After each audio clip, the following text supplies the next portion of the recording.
গত 6 থেকে 7 মাস আগে আমি ভিডিও বানানো শুরু করি। এখন মোটামুটি অনেক লোকই আমার ভিডিও আপাতত দেখে, তো সেই কারণে মোটামুটি কিছু লোক আমাকে থেকে এখনো আমি মানে যে ভিডিওগুলো বানিয়েছিলাম যে আমাকে উল্টোপাল্টা কিছু বলবে না বা বললেও আমার কোনো যায় আসবে না এসব কথা বলায় কিছু লোক এখনো আমাকে মানে মানে গায়ের পাশ দিয়ে গেল গিয়ে বলছে, হ্যাঁ এই ছেলেটা ভিডিও বানায়, কি করবে, কোনো কাজ টাজ নেই, এইসবই যা করতে হবে না।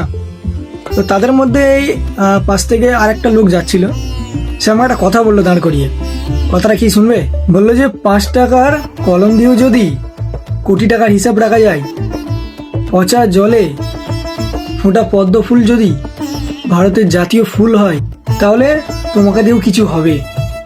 শুধু ভরসা রাখো ভগবানের উপর, কখনো আশা ছাড়বে না।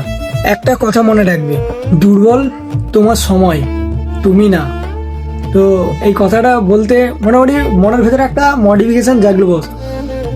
মানে যে লোকটাকে কি করে আমি ধন্যবাদ দেবো, লোকটা মানে ছবি নেই, না হলে আমি স্ক্রিনে দিয়ে দিতাম।